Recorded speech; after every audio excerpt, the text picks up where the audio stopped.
Beans ഉപ്പേരി ഉണ്ടാക്കാമെന്ന് വിചാരിച്ചു. അതുകൊണ്ടാണ് ഞാൻ ഇപ്പോഴേ അരിഞ്ഞു വെക്കുന്നത്. എക്സാം ഒക്കെ എഴുതി കഴിഞ്ഞ് സ്കൂളൊക്കെ അടച്ചിരിക്കുന്നത് കൊണ്ട് അമ്മയ്ക്ക് ഇനി പൂർണ്ണ വിശ്രമം വേണമെന്നാണ് അമ്മ പറഞ്ഞിട്ടുള്ളത്.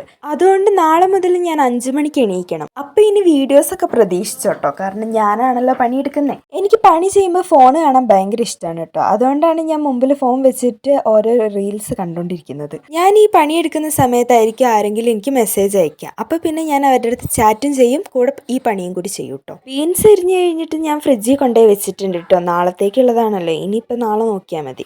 പിന്നെ കുറച്ച് തുണി ഉണ്ടായിരുന്നു, വാഷിംഗ് മെഷീനിൽ നിന്ന് എടുത്തിട്ട് വിരിച്ചിട്ട തുണികൾ. അത് ഉണങ്ങിയതുകൊണ്ട് ഞാൻ അത് അങ്ങ് മടക്കി വെച്ചു. പിന്നെ ഈ തുണി എത്ര മടക്കി വെച്ചിട്ടും തീരുന്നുണ്ടായിരുന്നില്ല. എന്നിട്ട് ഞാൻ എങ്ങനെയൊക്കെയോ മടക്കി വെച്ചു. പാട്ട് കേട്ടോണ്ട് പണിയെടുത്താൽ വേഗം പണി തീരുന്നുള്ളത് കൊണ്ട് പാട്ട് കേൾക്കാമെന്ന് വിചാരിച്ചു. പക്ഷെ അമ്മ അപ്പുറത്ത് കിടന്ന് ഉറങ്ങുന്നത് കൊണ്ട് എനിക്ക് പാട്ട് കേൾക്കാൻ പറ്റൂല.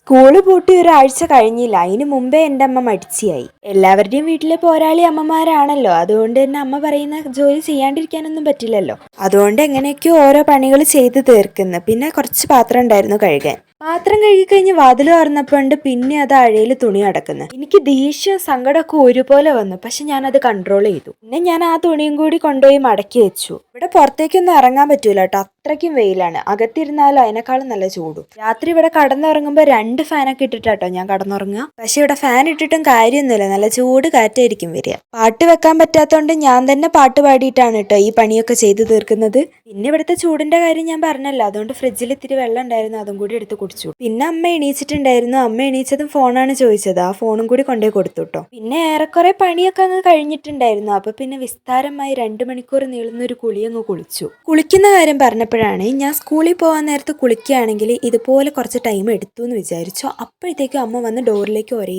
തട്ടാണ്. ഈ പണി നമ്മളാണ് ചെയ്യുന്നതെങ്കിൽ എപ്പം നമ്മളുടെ മേത്തേക്ക് ചപ്പാത്തിക്കോല എടുത്ത് എറിഞ്ഞു ചോദിച്ചാൽ മതി. പിന്നെ കുറച്ച് ചോറുണ്ടായിരുന്നു, അതും കൂടി ചൂടാക്കി. തല നനച്ചു കഴിഞ്ഞാൽ എന്തായാലും മുടിയിൽ വെള്ളം ഉണ്ടാവും. അപ്പൊ ആ മുടിയത്തെ വെള്ളം തോരാൻ വേണ്ടിയിട്ട് ഞാൻ മുടിയങ്ങ് അഴിച്ചിട്ടു കേട്ടോ. പിന്നെ എൻ്റെ ഫേവറേറ്റ് ആയിട്ടുള്ള യൂട്യൂബ് ചാനലാണ് ഞാൻ അമ്മയ്ക്ക് കാണിച്ചു കൊടുത്തത് കേട്ടോ. എനിക്ക് ചില യൂട്യൂബ് ചാനലൊക്കെ കാണുമ്പോൾ കുറേ നേരം കണ്ടുകൊണ്ടിരിക്കുമ്പോൾ ബോറടിക്കും. പക്ഷെ എനിക്ക് ഈ യൂട്യൂബ് ചാനൽ എന്താണെന്നറിയില്ല, ഒട്ടും ബോറടിക്കുന്നില്ല കേട്ടോ. സ്കൂൾ അടയ്ക്കുന്നതിന് മുമ്പും പരീക്ഷയ്ക്കൊക്കെ കണ്ടിന്യൂസ് ആയിട്ട് ചെയ്തുകൊണ്ടിരുന്ന ഒരു പരിപാടിയായിരുന്നു ഈ സീക്വൻസ്. പിറ്റേ ദിവസം എക്സാം ആണെങ്കിൽ അന്ന് രാത്രിയാണ് ഞാൻ പഠിക്കാൻ തന്നെ ഇരിക്കുക. അതായത് ഒരു 7 മണി. എൻ്റെ അമ്മ തന്നെ ചോദിച്ചിട്ടുണ്ട്, നിനക്ക് പ്രാന്താണോ ഈ സീക്വൻസ് ഒക്കെ പെറുക്കിയും കൊണ്ട് നടക്കാൻ? സത്യം പറഞ്ഞാൽ എനിക്ക് തന്നെ അറിയില്ല ഞാൻ ഈ സീക്വൻസ് ഒക്കെ എന്തിനാണ് ശേഖരിക്കുന്നത്. എന്തെങ്കിലും ക്രാഫ്റ്റ് ഐറ്റം ഉണ്ടാക്കാന്ന് വിചാരിച്ചിട്ടാണ് ഞാൻ ഈ ശേഖരിക്കുന്നതെങ്കിൽ അങ്ങനത്തെ നല്ല ബുദ്ധി ആരെങ്കിലും പിന്നെ ഇതൊക്കെ എന്തിനാന്ന് ചോദിച്ചിട്ടുണ്ടെങ്കിൽ അങ്ങ് സമയം പോവാനാന്ന് പറയും. അമ്മ പറയും ഞാൻ 24 മണിക്കൂറും ഫോണിലാന്ന്. ആ പ്രശ്നം തീർക്കാൻ വേണ്ടിയിട്ടാണ് ഞാൻ എന്താകുന്നത് ഈ പണിയൊക്കെ ചെയ്യുന്നത്.